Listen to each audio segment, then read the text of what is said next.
Well, good morning again. So as I said earlier, I'm going to be talking about today decluttering and removing attachments. And the reason this works out so well during spring is because it brings to mind spring cleaning. I don't think most of us that live in Southern California really get the concept of spring cleaning, because here we go from super, super hot to it's too cold to do anything. Rarely do we have the opportunity to even open our windows, especially up here in Norco and Corona. But I grew up in the South, so spring cleaning does mean something to me. When I was a kid, every spring, as soon as the weather got just a little bit warmer, all the windows were open to allow the fresh air to come into the house, to cleanse it. We went through every closet, every drawer, and basically you tried on clothes. If they didn't fit, you gave them away. If something no longer had a purpose, you either donated it or threw it away. It was also a great time to go through your kitchen cabinets and return to people what belonged to them, if you could remember whose casserole dish that actually was.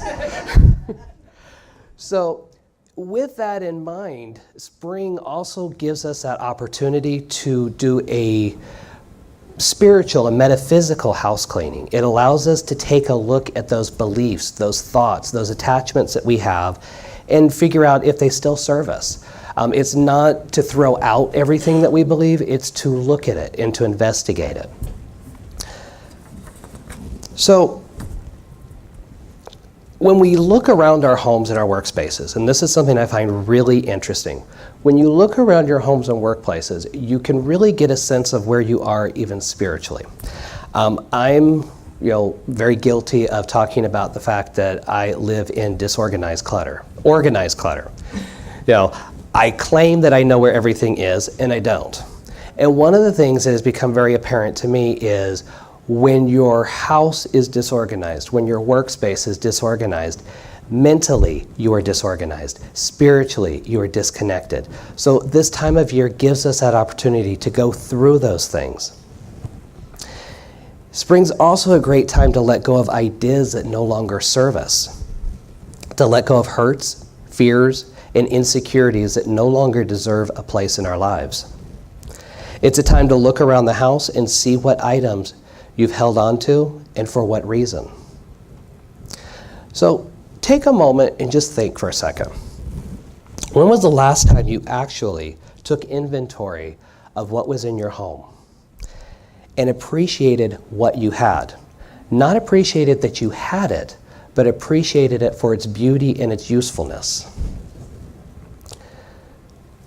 When was the last time you looked within to your own spirituality and looked at your emotional baggage? And ask yourself, what attachments can I release that would help my journey physically, spiritually, and mentally? Spring is a great time to stop and ask those questions, to figure out what you can release from. Now, attachment is the origin, the root of suffering. Hence, it is the cause of suffering. Now, you've probably seen or read something like this before on the internet. I've seen it attributed to the Dalai Lama. I've also seen it attributed to Buddha. But rarely is it actually explained how to actually let go. More often than not, it's become no more than a slogan for happy living with vague guidance at best. Now, what I find very interesting about this idea of letting go is most of us realize intuitively how important it is to live life without clinging to things, even if we're not exactly sure how we're going to go about doing that. Sherry DeNoa says, attachment is the emotional dependence we put on things or people with some degree of our survival interwoven into the precious things we hold so dear. That is a really powerful statement because it allows you to look at physical attachments and emotional attachments and understand them. When we talk about attachments, we're talking about those things that we hold on to for our happiness. We base our experience of happiness on the cars that we have, the homes that we have, the jobs that we have. That is what they refer to as attachments. Now, there's a vast amount of wisdom in Eastern thought that can help us learn how to let go of the many things which bind us and keep us from finding peace, as well as from experiencing the limitless freedom that exists in our everyday lives. That's where the teachings on non-attachment comes in. Thich Nhat Hanh says, letting go gives us freedom, and freedom is the only condition for happiness. Now, the teachings of non-attachment, as described in Buddhist and Hindu thought, is often misunderstood, especially here in the West. It's usually misunderstood as the detaching from all worldly things in a physical sense, which most of us, if we're honest, are not interested in doing. And intuitively, we know that it's not necessary. The truth is peace and the ultimate freedom can be obtained right here within everyday life. So if stripping yourself of all possessions and worldly responsibility isn't the point of non-attachment, what is? I know I've asked myself that question many, many times because I personally don't believe that stripping myself of worldly attachments is the answer. So the Buddha's teaching on non-attachment is ultimately about realizing the truth of yourself. That is, realizing that you're an expression of the entire universe.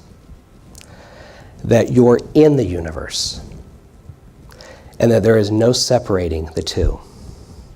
The teachings of non-attachment is about living in such a way that you live without such obstructions that keep you from realizing this. So this means you could live a normal life on the surface. You could have your houses, have your cars, have your identity of your jobs. But from within, live in a way that you don't attach yourself to any of the things that are a part of your life. Now, this doesn't mean that you stop caring. On the contrary, you're going to appreciate them so much more because you're ever aware that they won't last forever. So just as you can hold a picked flower in your hand, being well aware that the flower will wilt and die in a matter of days, taking in the smell and the beauty of the flower, you can live your entire life savoring every moment, knowing that in each moment, everything can and often does change. It's about appreciating and experiencing the moment in the moment.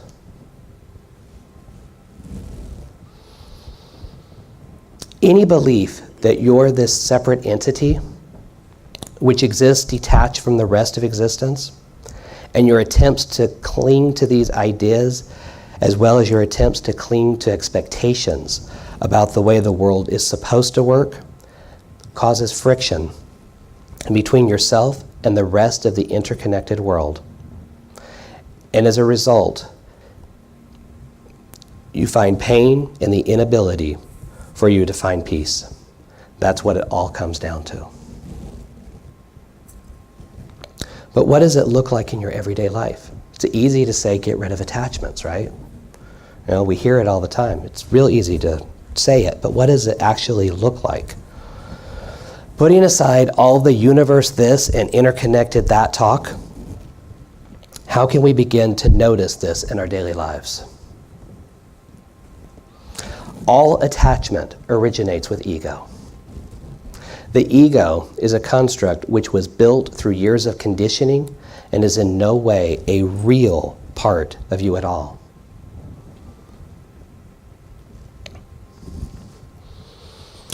It is what convinces you that you're this separate entity, disconnected from all other living and non-living things.